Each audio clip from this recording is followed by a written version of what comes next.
Hello, everybody, and welcome back to another speed reno. This time of the 1010 Alto apartments. I think that's what that says. I can read clearly. This one took me a while. Not gonna lie. There's quite a few times you'll see me kind of pause, take a break. I cut most of those out, but there was quite a few that I missed. I just there was around this build, I kind of went through a building slump where I just didn't like anything I was doing. And so I would sit there and I'd stare at it for quite a few minutes and just contemplate whether or not it was what I wanted to do.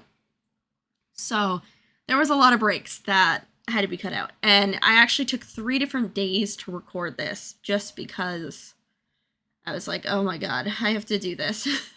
And not that I have to do it, but I wanted to, but I was just in such that building slump that it was just I wanted to do it, but my brain wasn't coming up with any ideas to do it, kind of thing. But we made it work. It's kind of slightly industrial style, not as much as some of the other ones I've done in the past. I wanted it kind of very homey, but kind of modern, and so I went with a lot of wood-based floors, walls, furniture in this house, and I think it came out really nice. There's a lot of aspects I really liked of this build. I was going to call it the desk. Yes, the desk was one of them. The office was one of them. Words are just... We're going to keep this voiceover short and just let you listen to mostly music, because clearly words are not wording right now for me, and you guys don't need to listen to that over and over and over again. But I also really loved the kitchen. You guys will see that here shortly. That was one of the first pieces I did after this little entryway. And ooh, that kitchen is gorgeous. I am so glad it turned out the way it did. Originally, it was not my plan. I actually filmed 3 different times of me making a blueprint for this house. And this is the final one. I think it was 3. It might have been a couple more. I struggled. I could not get the blueprint right. I had kind of an idea of what I wanted to do, but it was just not happening. So this is what we ended up with. I don't think much changes of the blueprint. I think the master suite changes some, just because I decided to kind of redo it, do it a little differently. We have almost like a closet hallway that you will see for a master closet, and the bed kind of out by the big windows, and a little bathroom for it as the ensuite. But I think other than that, most of the rooms stay the same. I think I might play with the utility room that you see here just to the right of the entryway. It's that little tiny room. I think I play with that a little bit. That's one of the last rooms I ended up doing. I completely forgot about it, honestly, until I was finishing up, and I was like, oh wait, there's a room here. So it kind of got shoved to the back, but this one is definitely one of my favorite kitchens I think I have done. I did this bar here and then kind of made an island with the nice big kitchen, and it even has a nice dining space, which you will see as well. And it was just, oof, so good. So throughout this build, I didn't really have an idea of what I was doing with it. I kind of just kept this wood feel with it. Made it a very big family apartment. I think there's a master suite, a kids room, and then a teen young adult room. So it definitely has the potential to be a very big family apartment. And yeah, the bathroom ended up kind of funky. You will see the layout is a little weird, but I kind of like it. I didn't really know what to do, and I didn't want to do just a generic bathroom. like square, put things in corners kind of thing. I wanted to do something different. And when I say different, I did different, which you'll see as well. Other than that, I don't really know. Oh, when we get to the screenshots, you will see some things have disappeared. I don't know why things between building and taking the screenshots, things kind of just went poof. But I didn't notice until I was making this, and I didn't go back. Sorry. Haha. But anyway, I think it's just a couple minor things. Like, there's some shelving units next to the bed in the master bedroom that I think one or two is gone. So it's just like a minor thing that isn't a big deal, and you probably wouldn't notice unless I told you. I mean, maybe you would, but I'm still going to tell you anyway. I did a lot of ivy in this, and low-key, I'm really loving the wall ivy and have been using it in almost all my builds just because it is just so nice. It adds like this nice color, a nice touch to it without doing too much to the build. And I just thought that was, I've been having a blast using the ivy. So I do end up using that. And I decorate this kitchen with quite a bit of stuff. I don't know if any of you have watched my stream VODs that I have posted on this channel, but I don't use move objects as I use move objects as little as possible because I have had so many issues with it and downloading builds with it and whatnot. So I very rarely use it anymore, and it's usually just to do like little tiny things because of that issue. And I'm hoping that that'll be fixed eventually, but even some of my friends who play are like, yeah, if a house has too much move objects stuff in it, like too many things moved placed with move objects, it doesn't work, it crashes the game, or everything glitches out and it's unplayable. So I've been kind of just very little using move objects, and it's mostly just to get things like just slightly over or whatnot. So you'll probably notice that starting, I guess, with this one from now until some point. I probably will use it more again in the future, but just letting you guys know that that is why I don't use it as much. And I talk about it on stream sometimes when people come in and are like, hey, you could put that there if you use the move objects cheat. And I'm like, oh yeah, trust me, I know, but I'd like to try and get it there without the cheat. So anyway, I struggled putting stuff on this counter, and I don't think I struggled too much with decorating in most places. I've been having a little bit of an issue with walls because I feel like I put too much on walls, but then too little on walls, if that makes any sense. So I've really been trying to find a balance of what is too much and what is too little, which you will see quite a bit of that. I'll like take things off, put things on, move things around, be like, oh, that just looks weird, or oh, that doesn't work there. And so I do a lot of moving decorations around.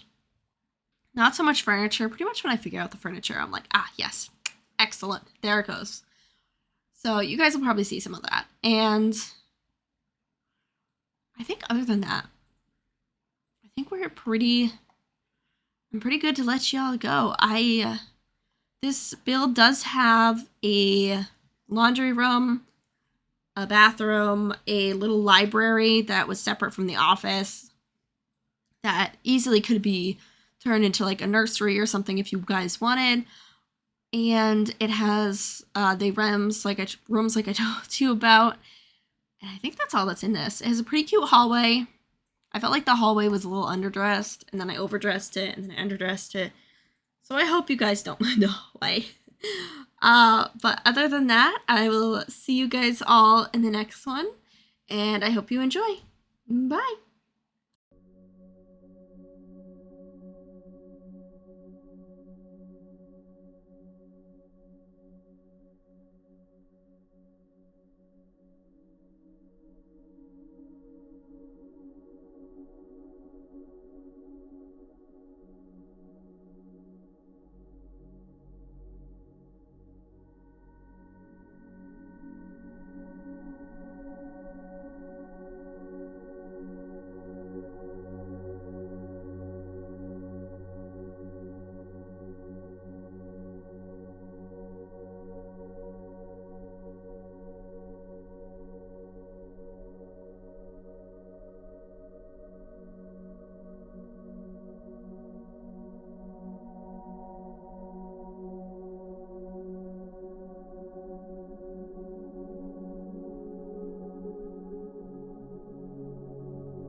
not that we are inadequate.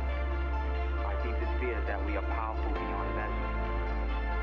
It is our light, not our darkness, that most frightens us. Your playing small does not serve the world. There is nothing enlightened about shrinking so that other people won't feel insecure around you. We were all meant to shine as children. It's not just in some of us, it's in everyone. And as we let our own light shine, we unconsciously give other people